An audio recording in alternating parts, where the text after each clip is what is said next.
Here's a number that should bother you. The average washing machine is built to run for about 10 years.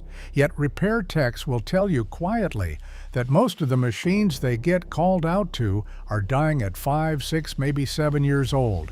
And here's the part they'd rather you didn't dwell on. It's almost never bad luck. It's almost always something the owner was doing wrong the whole time.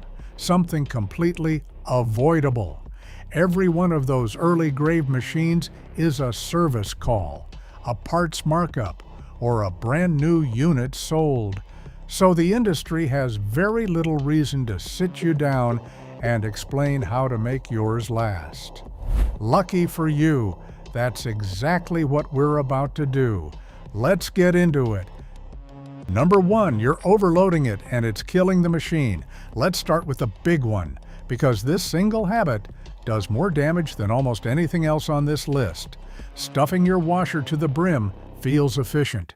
Fewer loads, less time, less water. But a washing machine is not a laundry hamper, and cramming it full puts enormous strain on the parts that are the most expensive to replace. When the drum is packed too tight, the clothes can't tumble freely. They form one dense, heavy waterlogged clump. During the spin cycle, that clump throws the drum wildly off balance. The machine's suspension springs, shock absorbers, and drum bearings have to absorb all of that violence, spin after spin, load after load. Over time, they wear out far ahead of schedule. The motor suffers too. It's working overtime to turn a load that's heavier than the machine was ever designed to handle. On front loaders especially, chronic overloading is one of the leading causes of failed drum bearings, and a bearing replacement is often so expensive that techs will straight up tell you to just buy a new machine. The fix costs you nothing. As a general rule, fill the drum about 3/4 full and leave a hand's width of space at the top. Your clothes will actually come out cleaner because the water and detergent can circulate, and your machine will thank you by lasting years longer. Number 2, you're using way too much detergent. If there's one belief the detergent aisle has drilled into all of us, it's that more soap equals cleaner clothes. It doesn't. And using too much of it doesn't just waste money, it slowly damages your washer from the inside out. Modern high-efficiency machines, which is most of what's sold today, use a fraction of the water older washers did. That means they need only a fraction of the detergent. When you pour in too much, all those extra suds don't rinse away completely. They leave a sticky residue behind on the drum, in the dispenser, and inside the hoses and pump. That residue is a problem for 2 reasons. First, it becomes food for mold and bacteria, which is a huge part of why washers start smelling like a swamp. Second, that gunk builds up in the machine's plumbing and can gum up sensors and the drain pump over time. There's also the immediate risk. Excess suds can overwhelm the machine, trigger error codes, and cause the washer to run extra rinse cycles, trying to clear the foam, which wastes water and stresses the motor. Look at the actual fill lines on your detergent cap, not the whole cap. For a normal load in a high-efficiency machine, you often need just a tablespoon or 2. If you're using pods, 1 is almost always enough. Less soap, cleaner clothes, healthier machine. Number 3, there's a hidden filter you've probably never cleaned. This one genuinely surprises people, and it's one of the easiest money savers on this entire list. Most front-loading washers, and a good number of top loaders, have a drain pump filter. Some folks call it the coin trap, and most owners have absolutely no idea it exists. Its job is to catch everything that falls out of your pockets and off your clothes before it can wreck the drain pump. Coins, hair ties, buttons, bobby pins, lint, that one lonely sock, small change, bits of fabric, all of it collects in this filter, and if you never clean it out, it clogs. A clogged filter means water drains slowly or doesn't drain at all. Your machine stops mid-cycle, throws a drainage error, and leaves your clothes sitting in a pool of dirty water. Panicked, you call a repair tech. They show up, pop open a little door at the bottom front of your machine, twist out the filter, pull out a fistful of debris, and hand you a bill for a service call that took them 4 minutes. You can do that exact same job yourself. Look for a small rectangular panel at the bottom front of the machine. Behind it, you'll usually find a round cap or a drain hose. Put a towel in a shallow pan down first because water will come out. Then unscrew the filter, clear it out, rinse it, and screw it back in. Do this every couple of months, and you may never need that particular service call again. Number 4. Fabric softener is quietly wrecking it. Fabric softener smells wonderful and makes everything feel cozy, so this one's a tough pill to swallow. But ask a washing machine tech what they really think of the stuff, and a lot of them will tell you to stop using it entirely. Liquid fabric softener works by coating your fabrics in a thin, waxy, oily film. That's what gives clothes that soft, slippery feel. The trouble is, that same film doesn't just coat your clothes, it coats the inside of your machine too. It builds up in the dispenser, in the drum, along the rubber seal, and inside the drain pump and hoses. Over time, that waxy buildup turns into a gummy sludge. It clogs the dispenser, so the softener stops dispensing properly. It traps lint and grime. And worst of all, it becomes a breeding ground for mold and bacteria, which feeds directly into that funky washer smell we all dread. There's a bonus reason to reconsider it. That same coating reduces the absorbency of your towels and can leave residue on athletic wear, making it less breathable. So the stuff you're using to make laundry nicer is quietly making it worse. If you love soft laundry, wool dryer balls, or a splash of white vinegar in the rinse cycle will soften and freshen without the buildup. Your machine stays cleaner, and your towels actually dry you off again. Number 5, that rubber door seal is a mold factory. If you own a front loader, walk over and open the door right now. Peel back the folds of that rubber seal around the opening. Go ahead. If you see black speckles, slimy patches, or catch a whiff of something sour, you've just found the number 1 source of washing machine odor and one of the most common complaints techs hear. That rubber seal, sometimes called the bellows or the gasket, is designed to keep water inside the drum. But its folds also trap water, lint, hair, and leftover detergent after every wash. Front loaders seal up tight, so all that moisture just sits there in a warm, dark, damp space. That's a perfect home for mold and mildew, which is why a neglected front loader can start smelling worse than the clothes you put into it. Here's the frustrating part. Once mold gets deep into that rubber, it can be almost impossible to fully remove. Techs will sometimes have to replace the entire door seal, which is not a cheap part. All of that grief comes from a habit that takes 10 seconds to break. After each wash, wipe down the inside of that seal with a dry cloth, getting into the folds.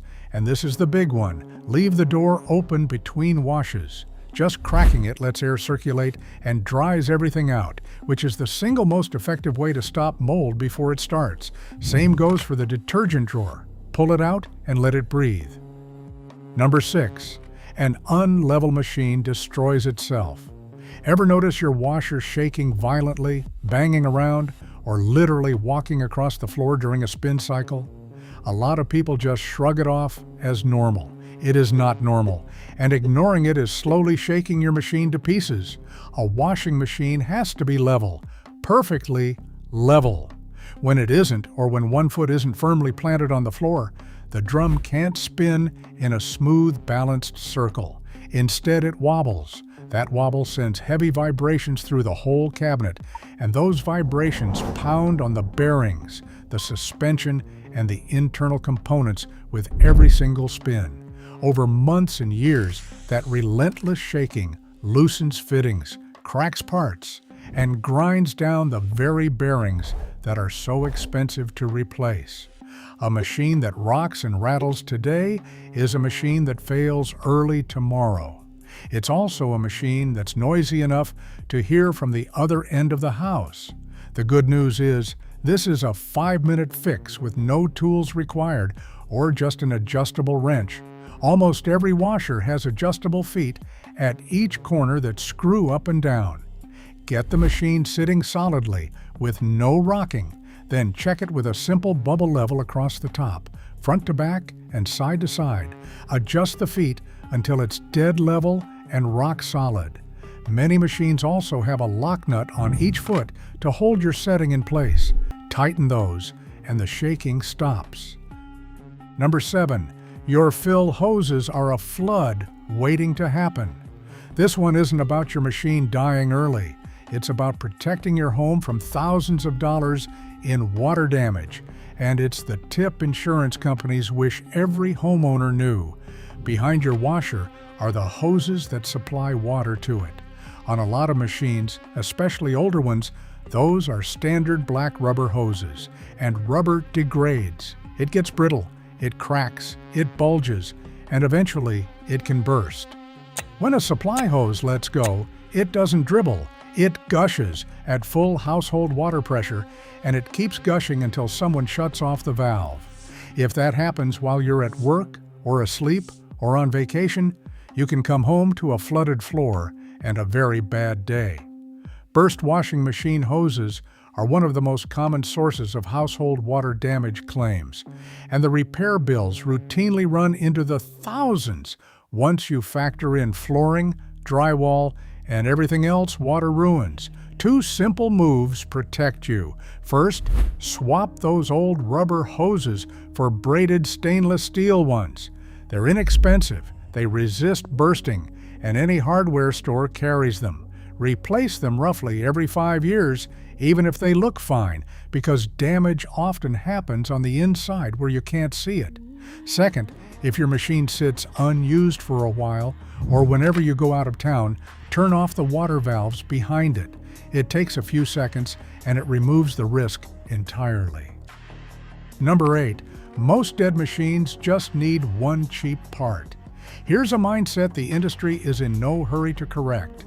The idea that a washer that won't turn on, won't spin, or won't drain is finished, and it's time to go drop $600 on a new one.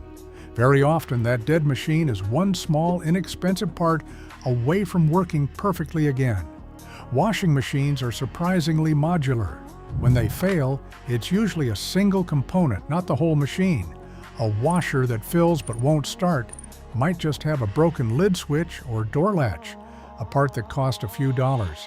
A machine that won't drain often just needs a new drain pump, or simply has that hidden filter we talked about clogged with junk. A top loader that won't agitate might have a worn drive belt or a couple of cheap plastic gears. One that won't fill could have a bad water inlet valve. None of these are exotic. The parts are widely available online. They're usually clearly labeled with your machine's model number, and there is a repair walkthrough video for nearly every common washer failure out there. Even if you'd rather not do it yourself, knowing this changes the conversation. When someone tells you the machine isn't worth fixing, you can ask exactly which part failed and what it costs, instead of just taking their word that it's hopeless. Before you write off a washer, look up the symptom and the model number. More often than not, you'll find a $15 part and a fix you can finish over a weekend. Number 9, the machine itself needs a regular cleaning. This is the tip that ties the whole list together, and it's the one people find hardest to believe. Yes, the machine that washes everything else also needs to be washed. It doesn't clean itself. Over time, detergent residue, fabric softener film, hard water minerals, lint, and body oils all build up inside the drum, the dispenser, and the plumbing. That buildup is what causes odors, poor performance, and a lot of premature wear. The core habit is easy. About once a month, run an empty cycle on the hottest setting to flush out the gunk.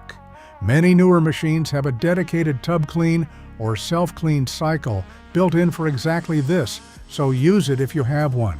You can run it with a store-bought washing machine cleaning tablet, which is made for the job.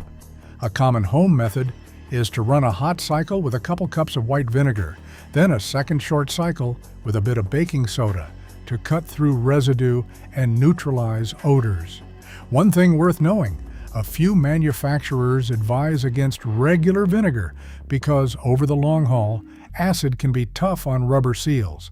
So, if you want to play it safe, a dedicated washer cleaner is the gentler pick. Don't stop at the drum.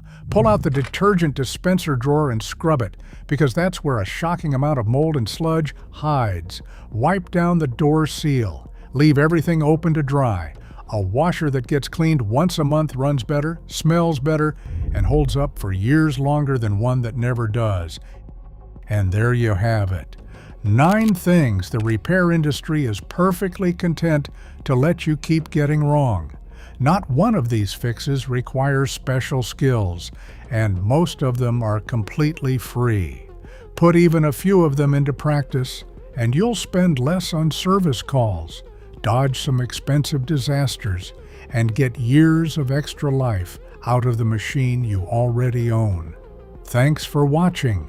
If this video saved you a repair bill, or at least opened your eyes to what's really going on inside your laundry room, do us a favor and smash that like button and share it with a friend. It helps us keep making videos like this one. And if you want more tips the pros would rather keep to themselves, hit subscribe and turn on notifications so you never miss a thing. We'll see you in the next one.